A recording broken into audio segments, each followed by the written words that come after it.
We live in a world our ancestors would barely recognize. Around the globe, the impact of human ingenuity is now everywhere. We push back the limits of our planet at speeds, depths, and heights that would have left our forebears breathless. Driving all these achievements is humankind's extraordinary gift for invention. Through genius and inspiration, we created exceptional solutions to complex problems, from the everyday to the spectacular, some good and some not so good. This series celebrates the million ways our great inventions have transformed our world. It's one small step for man, one giant leap for mankind.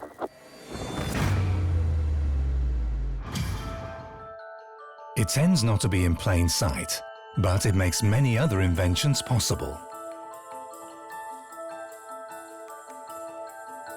It's a brilliant invention, not very old, and yet it's already completely changed our world. It's through them that we can stay in touch with others, keep ourselves informed, and indulge our gaming urge. Our entire lifestyle would be impossible without this groundbreaking invention. It's constantly being improved to meet the needs of future devices. But could it also solve our present and future climate issues? Already today, it enables eco-friendly mobility for people and goods alike. And for the past 200 years, it's been supplying energy to us and our appliances, the battery.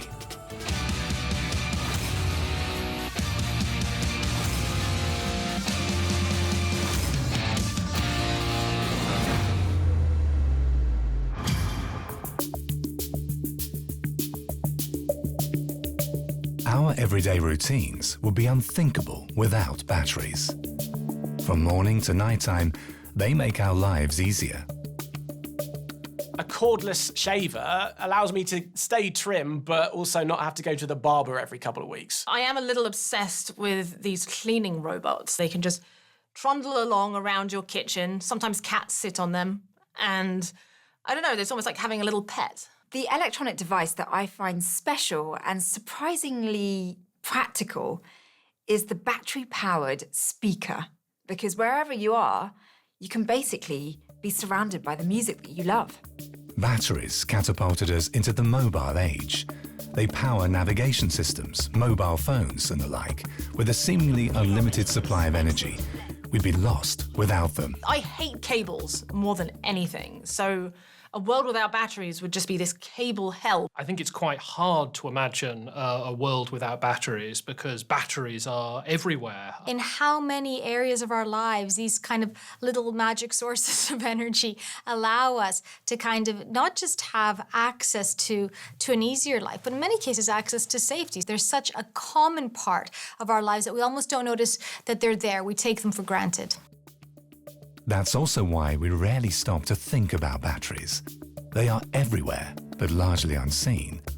We don't think of them as running our lives because they're in so many of the devices we use every day, some of which we probably couldn't live without.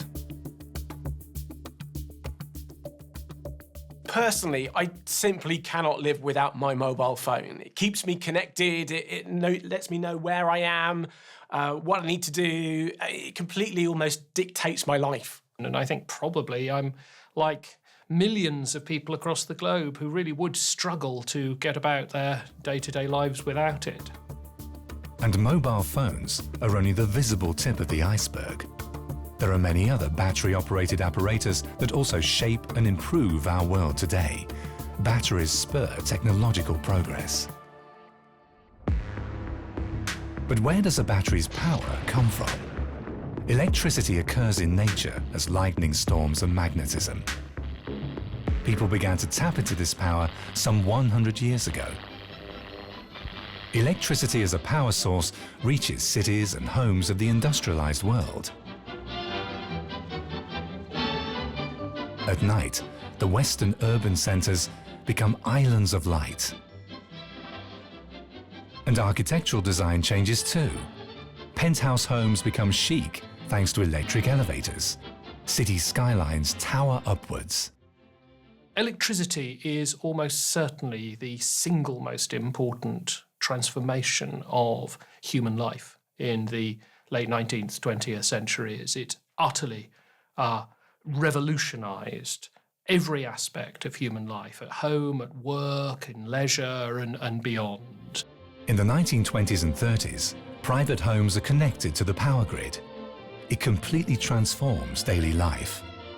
Electricity catapults the world into the modern age. Vacuum cleaners, refrigerators, washing machines, and other appliances make their way into people's homes and facilitate their lives. They may look different today, but we can't do without them.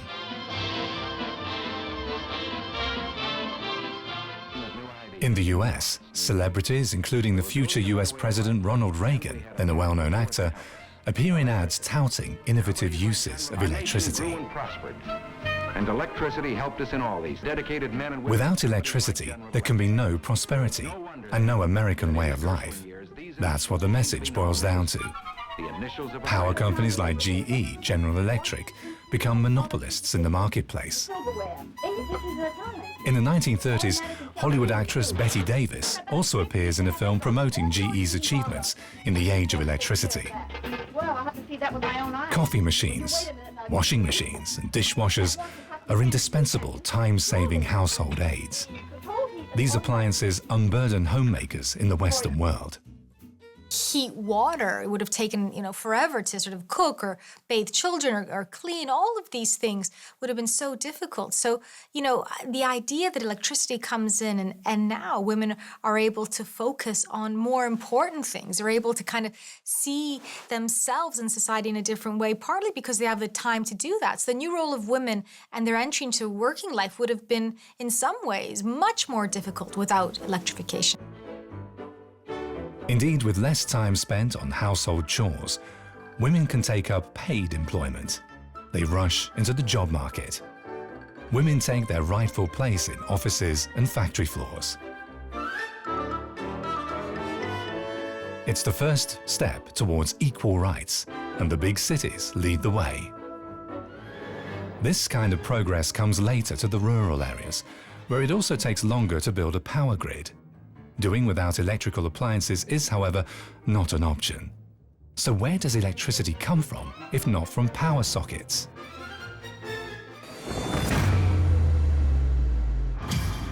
Alessandro Volta already invents the first modern battery to produce an electric current in 1800, consisting of stacked discs of zinc and copper. Brine-soaked cardboard pieces layered between them allow electric voltage to be conducted. What a crazy idea Volta had. He figured out how to generate electricity chemically. In his research, he discovered that certain metals put together can produce electricity. Batteries are nothing more than a chemical reaction between two different metals. They're brought into contact and give up electrons.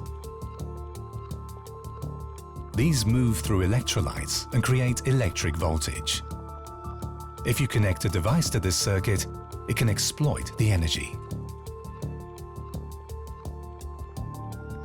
Perhaps the battery wasn't invented by Volta, but by someone else 2 millennia earlier. In 1936, near Baghdad, archaeologists found a clay pot with a copper cylinder and an iron rod inside it. Since then, scientists have been speculating whether this could be the world's oldest battery. Experiments show that theoretically it could have worked, but it's highly controversial whether it was used as one.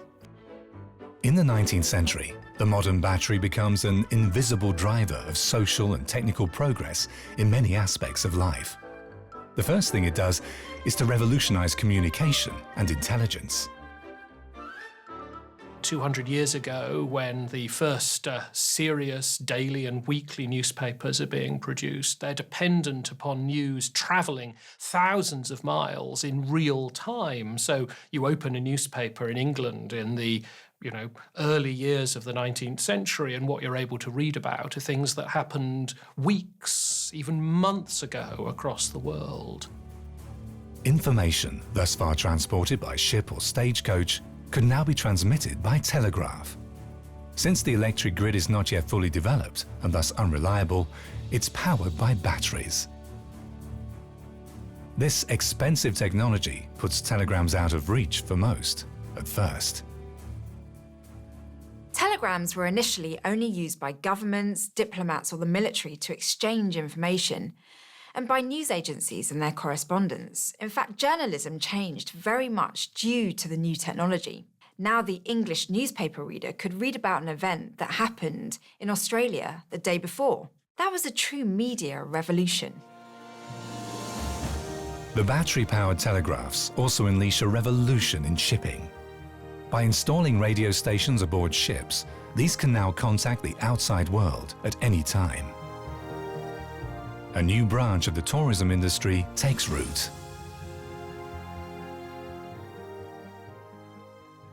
Battery-powered radio technology has completely revolutionized the tourism industry for cruise ships, because before we had radios on boats, then traveling by boat across the open ocean was incredibly dangerous. And I mean, if you think about the Titanic, if that didn't have a radio on board, then probably everybody would have died, because even those lucky enough to get into a lifeboat would have ended up being adrift in the freezing cold Atlantic Ocean. Acting as an invisible impulse generator, the battery accelerates processes in global trade too. Thanks to the telegraph, Paris or Moscow-based financiers can now invest in New York's Wall Street. And the next technological breakthrough is just around the corner. In 1876, Alexander Graham Bell secures the rights to his invention, the telephone. It too runs on batteries. Only 5 years later, all the major US cities can boast a telephone network. By 1910, there are some 10 million phones. Switchboards are set up all over the world. We grew up with telephones and partly with mobile phones. Anytime we want, we could just pick up a phone. But 100 years ago, it was completely different. There were opening hours, even for telephones. The calls were switched by the office, which was obviously not occupied all around the clock. So the caller had to wait until the switchboard operator came back to work. This technology creates jobs for women. In 1897, there are almost 4,000 female telephone operators in Germany. By 1901, Great Britain's female operators number over 22,000. Initially, it had been men who connected the calls. It actually sounds like a cliche, but in fact, women were hired as telephone operators because their higher pitch voice was better transmitted on the early lines. The transmission quality was not as good as it is today. Landline phones bound users to a specific location. Mobile communication technology didn't emerge until the 1980s. First, mobile phones are introduced and calls can now be made whenever and from wherever you wish, thanks to batteries. Unwieldy at first, the devices take a while to establish themselves in everyday life. Hello? Barely portable in the early days, they're often used for clowning around. Yes, hello. Yes, it's for you. 30-minute calls were possible, but only after charging the phone for 10 hours. It wasn't until the 90s that cell phones become a commercial success. I still remember my first mobile phone. It was a Nokia 3210 and I was 16, I think. Would send loads of text messages because talking on a mobile phone at the time was far too expensive and my parents didn't want me racking up a huge bill. Over the years, the mobile devices evolve, getting both smaller and more powerful. In 2007, a whole new class of mobile phone is launched onto the marketplace. Today, Apple is going to reinvent the phone, an iPod. The audience hangs onto Steve Jobs' every word as he unveils the iPhone in 2007. Basically a small computer, and because of its multi-use functionality, it quickly becomes the nerve center of our lives. Jobs gives an engaging demonstration. Using the map feature, he finds the closest coffee house and places a crank call to treat his audience members to a beverage, all with the same device. Good Good morning, Starbucks, and how can I help you? Yes, I'd like to order 4,000 lattes to go, please. No, just kidding. Wrong number. Thank you. Bye-bye. Okay. This little engineering marvel causes a stir. Everyone wants one, and the competition steps up its game. The age of the smartphone has dawned. Global sales reached 300 million in 2010. By 2019, that number reaches 1.4 billion. A built-in battery powers these new devices as well. Before I got myself a power pack, I was always worried about my phone running out of juice. I mean, especially when you're out on a hike, for instance, you need your phone to find out where you are and find out when the next train's going to be. When I didn't have my car key, and usually with my car, I can just use an app to unlock it, but my battery was dying, and then I didn't have a way to get in my car, and that's bad for obvious reasons. I always try and carry a power bank with me, and it's not just useful for me, but also for friends whose smartphone batteries are maybe getting a little bit older and need to be charged more often. Mine certainly doesn't hold charge for a whole day anymore. But plug sockets for charging power banks or smartphones are another matter. They are different all over the world. This shouldn't be a big thing, but I think for anyone sort of, that travels a lot, obviously, it is.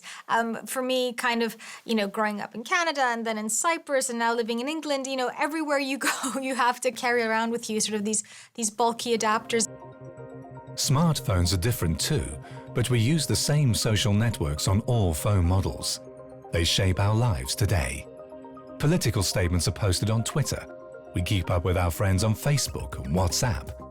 Thus, technology is also changing the way in which we communicate. Sometimes nuances are lost in the process. Someone sends you a text and you send, a kiss at the end, and they send one back and they didn't put a kiss at the end. Well, does that mean they're upset, or or was the kiss something friendly, or was it something more? About 9-10% of communication has to do with what we're saying. The rest is about inflection of voice and about body language. The battery-powered jack of all trades is an indispensable part of our lives. 2/3 of mobile phone owners can't imagine life without smartphones. Especially young people are addicted to them. A counter-movement has taken shape. The digital detox movement advocates doing without smartphones and social media.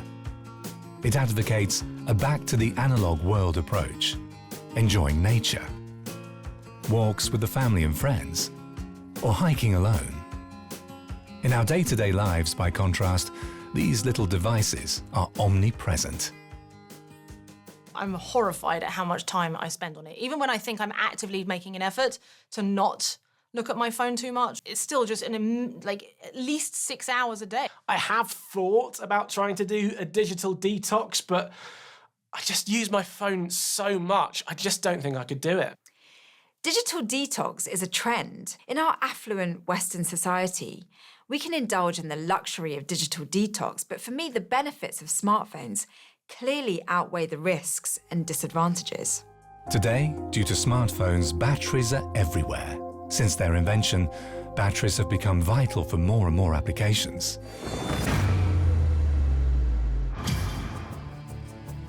Batteries are already part of the Norwegian Fridtjof Nansen's spectacular expedition to the North Pole in 1893. He was one of the first to subject this invention to a cold test.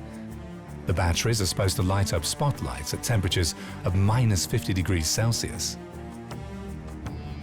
Nansen ventures onto the perpetual ice with dog-pulled sleds.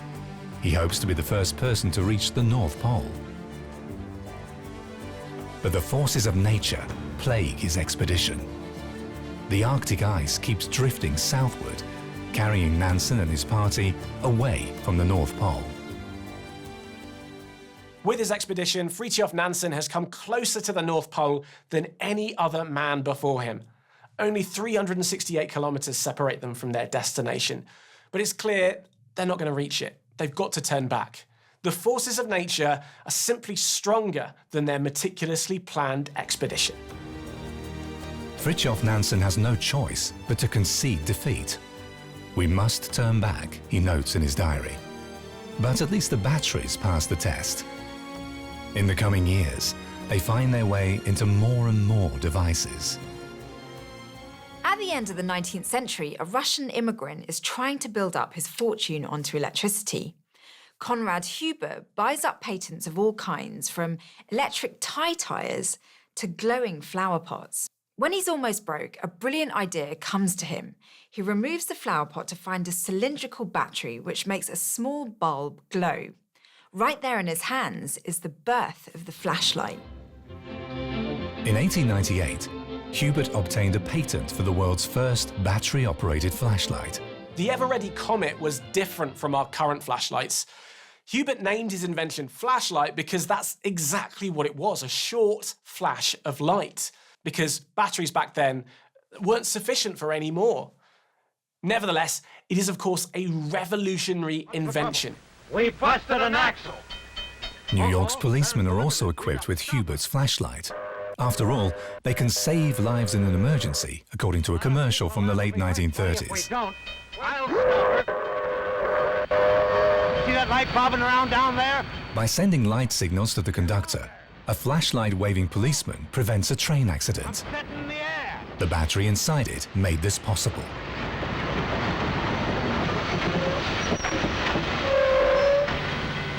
Well, boys, this flashlight was a lifesaver tonight. By the late 19th century, batteries also revolutionized a form of medical therapy.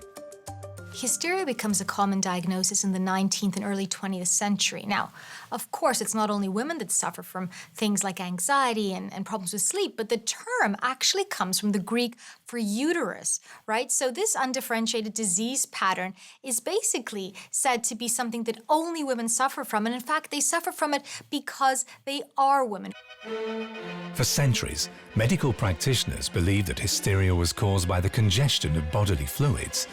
The only treatment was to break up this congestion through orgasm. Doctors recommend a horseback ride or journey on a jolting and lurching horse-drawn coach or train. Some physicians massage their female patients to orgasm.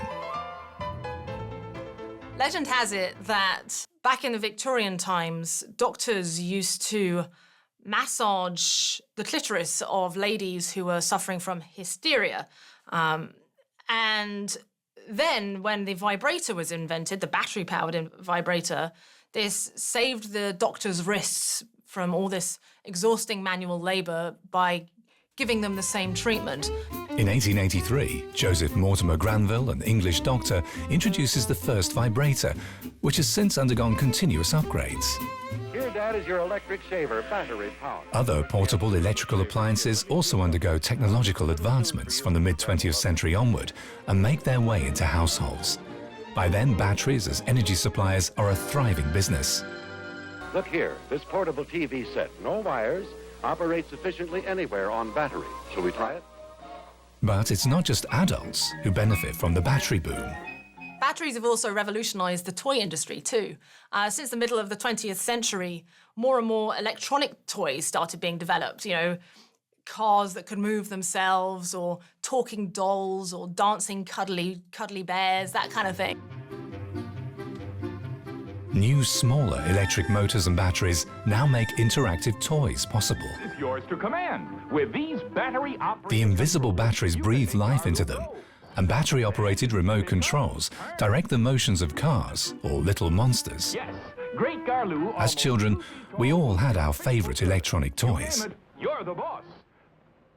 I remember as a child, one Christmas, I was given a set of Thunderbirds walkie-talkies, and me and my sister were running around the woods going like, "Can you hear me? Over? Can you hear me? Over?" My favorite toy when I was a child was a battery-powered jumbo jet model, a 747, which I loved so much. It's not only children who take immediate delight in electric toys. Dads also love to play with train sets. Toy manufacturers recreate a miniature version of America, down to the last detail. The toys that young and old American children play with are often imported from Japan, the former enemy from World War II. After the war, the Japanese toy industry emerges as the world's dominant player.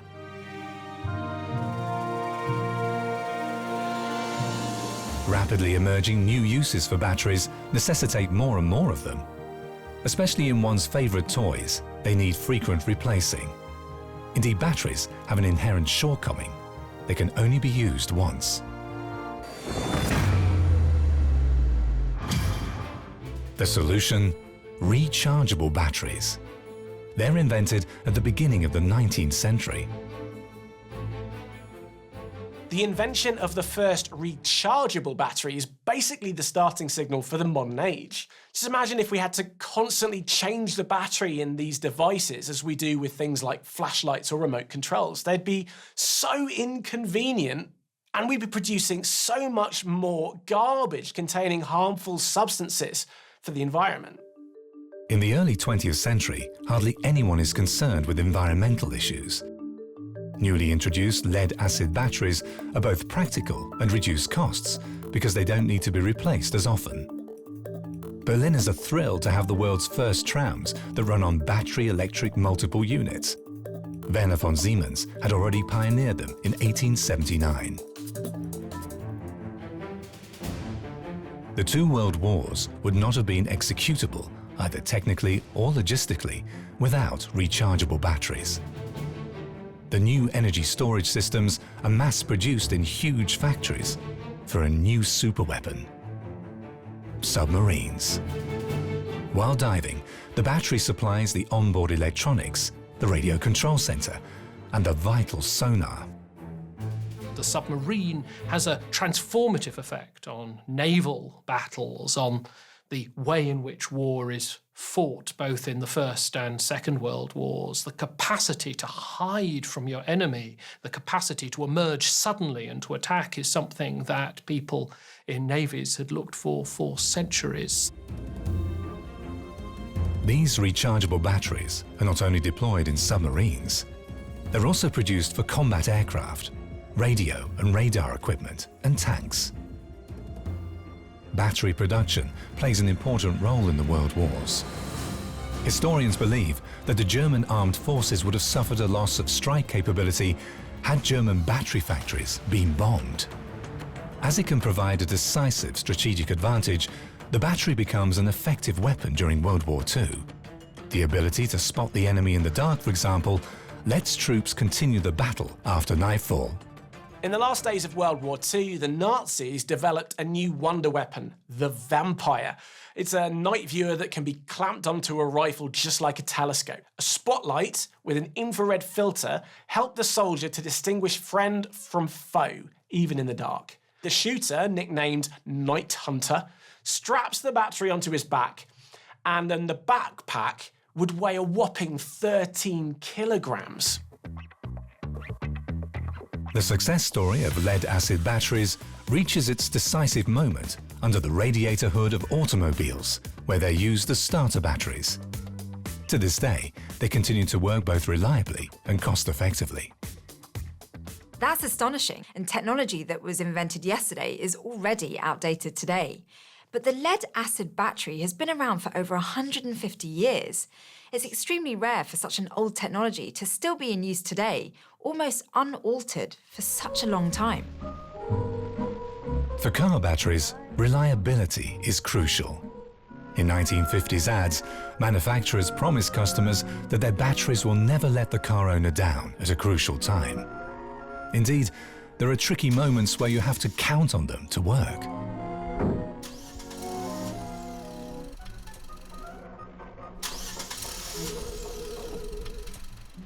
If a gentleman cannot drive his lady home, he may lose her forever.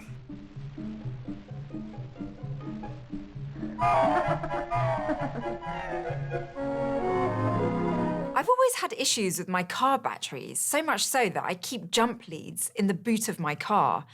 The only upside is that I've met some really nice and helpful people.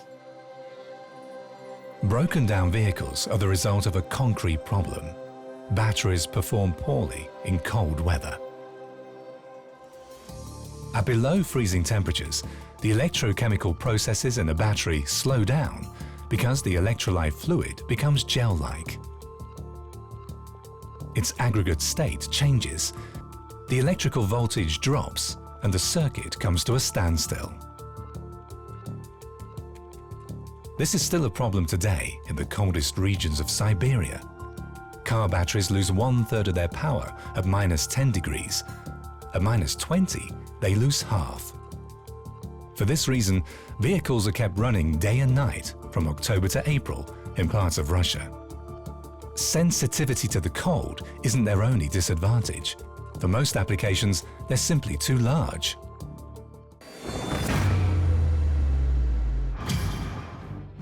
Especially for small applications, in 1942, Samuel Rubin develops for the US military the tiny ultralight button cell. Subsequently, all Allied mobile devices, including mine detectors, are fitted with button cells. You need different batteries for different applications. A battery that works for a car doesn't work for a remote control at home. Whilst there's enough space in the bonnet, the remote control should be small and handy. Size really matters, and it's why inventors have constantly tried to reduce battery size. And over time, batteries have shrunk and become so much more efficient that they can be used in all kinds of different areas. Innovations are in great demand, especially in the field of medicine. Since the early 19th century, for example, a funnel-shaped tube is used to help people hear. In the 20th century, button cell batteries help with this problem. Since then, battery-powered hearing aids have been capturing the global market. The devices are meant to sit inconspicuously behind the wearer's ear. That's why size is so crucial. The advent of kind of tiny batteries, the fact that you can't see them very much, means that people feel less, less stigmatized about wearing them, more comfortable. Now, this is a wonderful thing, because when people experience hearing loss, we know actually it can lead to other issues, right? They can become quite socially anxious. They can begin to self-isolate because of this. Another critical medical device, the pacemaker, also uses button cells. In 1958, the first pacemaker is implanted in a patient in Sweden. The batteries in the early devices last only for a few days or weeks. This necessitates frequent surgery to replace it. But one battery is more durable, the plutonium battery. Plutonium is an effective way of making a battery last longer, but I don't know if I would really want it in my body. And surely there must be other materials that we can use to make a equally long-lasting but safe battery. The inventor of the button cell, Samuel Rubin, develops it in the 1950s, the alkaline battery. The world-famous Duracell bunny uses them to drum longer than the others. My flashlight's almost always on, so I use Duracell batteries. Mine sits for months, but when I need it, it works. Other manufacturers, including Energizer and Volta, jump on the bandwagon and produce the new long-life batteries for all kinds of power needs. Sweeping ad campaigns target broad demographics. A real trade war develops between the two companies, Duracell and Energizer. In the 1980s, they fight the war on the advertising market. Energizer steals Duracell's pink, tirelessly drumming rabbit, which advertises the brand's durable alkaline batteries. The case goes to court. Since then, the pink rabbit has been allowed to drum for Energizer in the USA and Canada, and for Duracell in the rest of the world.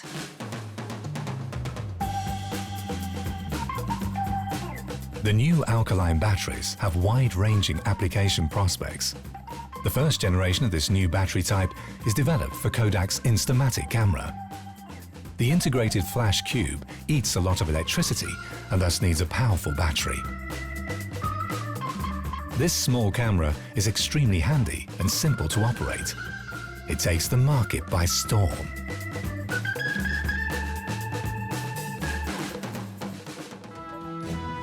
Other cameras are also run on alkaline batteries, and they make it all the way to the moon.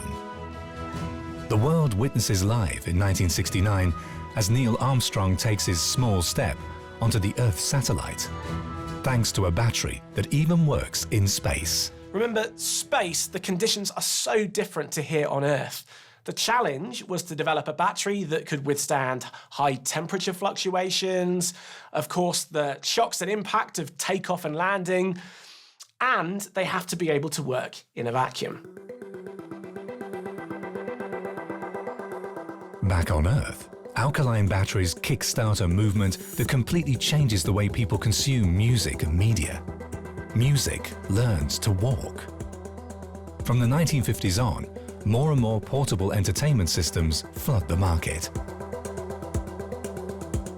The first transistor radios are marketed in the US in 1954, and people's freedom of movement gets a further nudge when even televisions become portable. And above all, the remote control revolutionizes lives. The first one is rolled out in the US in 1955. The remote control really was a revolution. Imagine having to actually get up out of your seat every time you want to change a channel on your TV. Hard to imagine nowadays.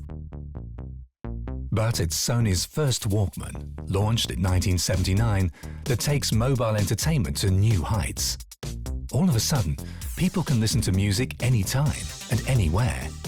Walkmans and cassettes set the tone for an entire generation. As a teenager, heavy metal was my life, and I would have a small meltdown if I couldn't listen to it, like at least once a day. And so now I had a way of just like listening to it on my way to school, wherever I went. My parents grew up a time when music either came out of the record player or out of the radio, and think about how my children experience music and the fact that they can just pop things in their ears and with the flick of their wrist, they can listen to anything in the world. And that's a genuine revolution, not just in how music is appreciated and what sorts of music we can listen to, but just the fact that we experience the world totally differently. Their technology is so new that Sony takes an unusual approach to marketing the Walkman. Initially, barely 3,000 units are sold. So the Japanese manufacturer dispatches headphone-wearing employees to the streets with Walkmans. It does the trick in arousing the public's curiosity. The new device turns into a runaway bestseller. You can easily spot someone from the Walkman generation because they react with a telling smile when asked about the connection between cassettes and pens. Mixtapes are much better than purchased cassettes. Now, anyone can be their own DJ. When I was much younger, I used to make mixtapes, and I'd wait for the song to be played on the radio and then hit record, and I'd hope that the presenter wouldn't talk over the song so that I could get a nice, clean track. And it's not just Walkmans that let you listen to music on the go. In the 80s, the boombox or ghetto blaster also brings music to the streets. Especially in dense urban environments like LA or New York, young people take it to the streets, creating a colourful, lively counterculture that also transforms the music and art scene.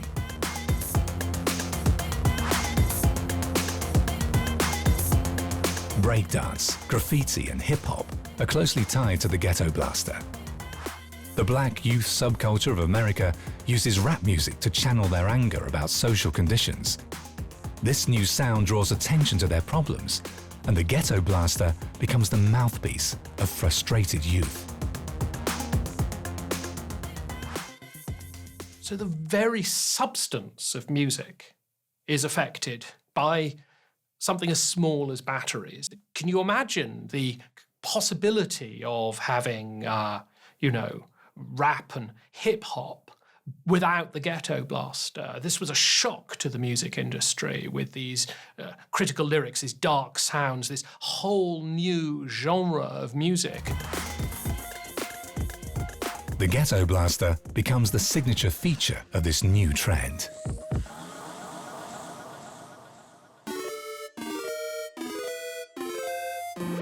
'89 saw the emergence of another trend, the pocket-sized Game Boy. With almost 190 million units sold, it's the most successful portable console of all time. Its amazing success draws numerous imitators. I loved it. It was a handheld electronic gaming thing that I could take everywhere. And it used to drive my mum mad because there wasn't a way to turn the sound off, or at least we couldn't figure out how to do it. And so it was making this awful beeping noise. The Game Boy requires 4 AA batteries and turns the twin battery pack into a major seller. It lets you play 30 hours of Tetris. This game comes free with every first-generation Game Boy. It marks the beginning of the mobile gaming era. The batteries used to power Game Boys and other devices do, however, have a disadvantage. An electronic device like your flashlight goes dead, so you check the battery and find that the whole compartment is sticky.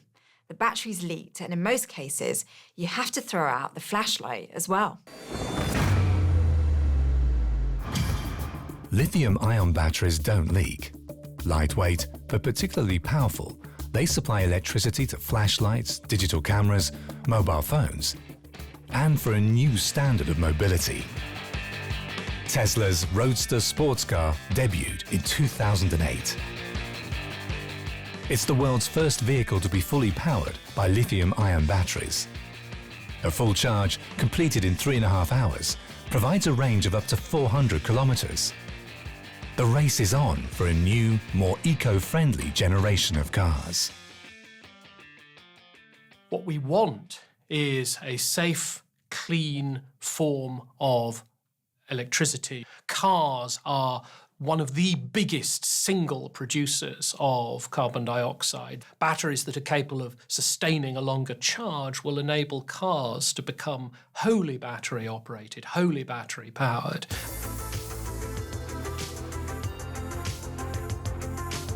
Automakers see a growing demand for electric cars and thus increase their investments in battery technology. And policymakers support these efforts.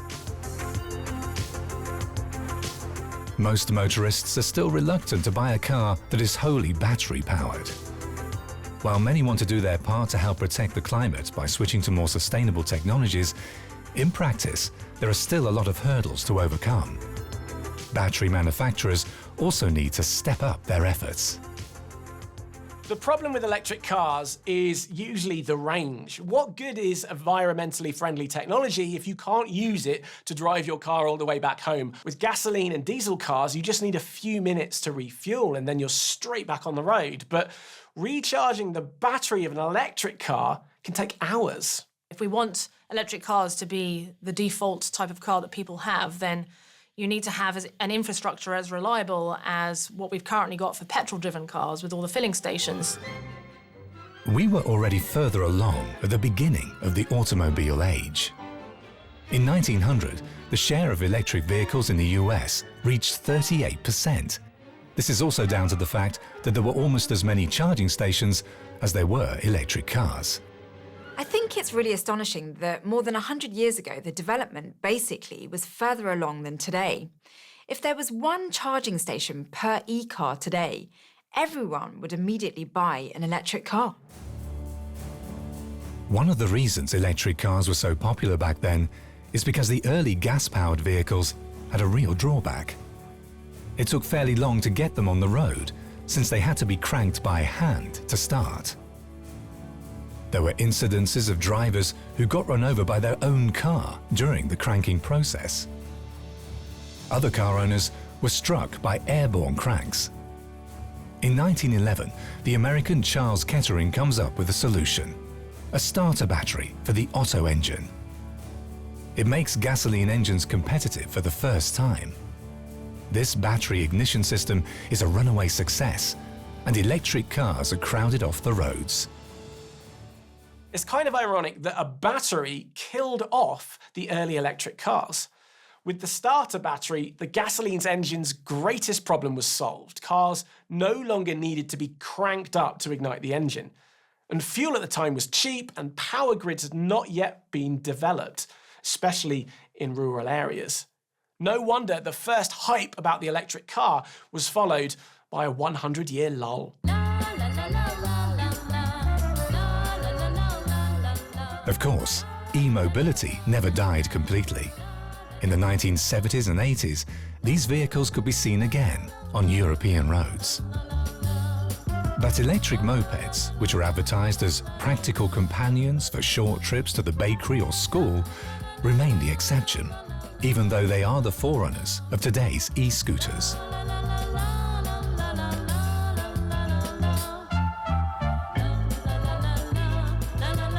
On occasion, one also sees cars, small trucks, public transport or boats that are battery-powered. The technology for electric cars has actually been around for over 100 years, practically as long as the internal combustion engine.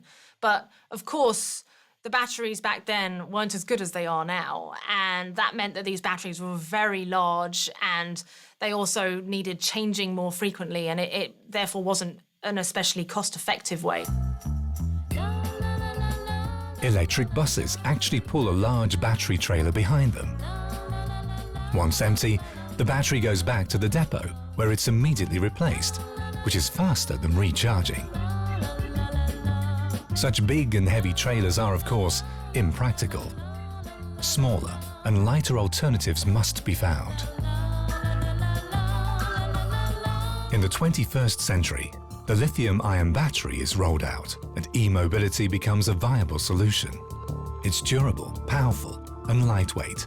But the batteries must be isolated in boxes because there's one huge drawback. In rare cases, they may explode.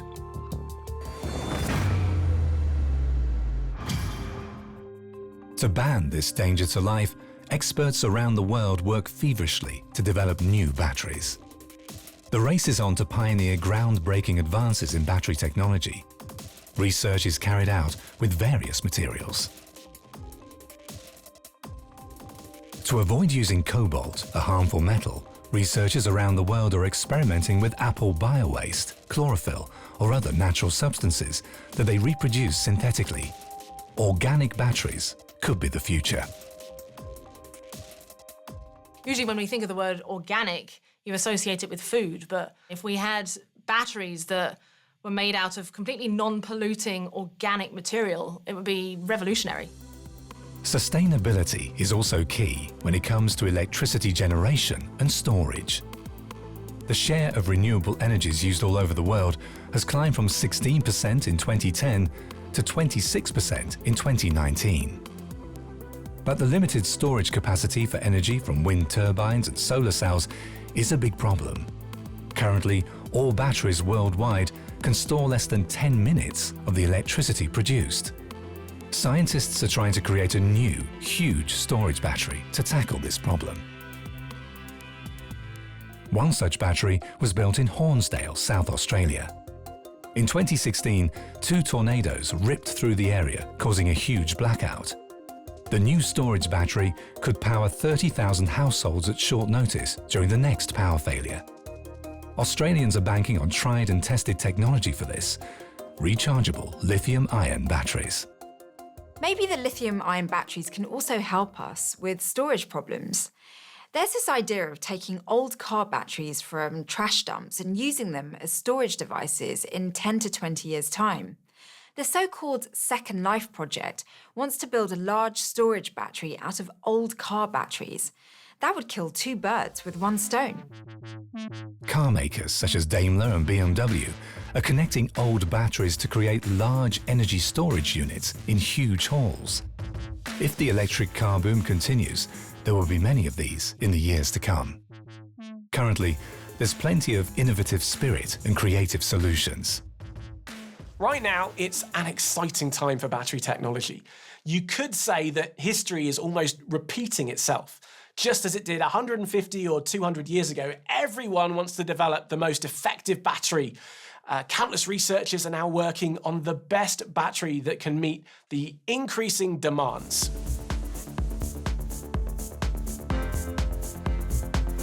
The race is on, full throttle. The battery of the future will have to meet more and more demands. And it'll have to adapt to new requirements. They become much more efficient, they become much smaller, and they become better for the environment. Batteries have spawned new technologies and revolutionized our communication.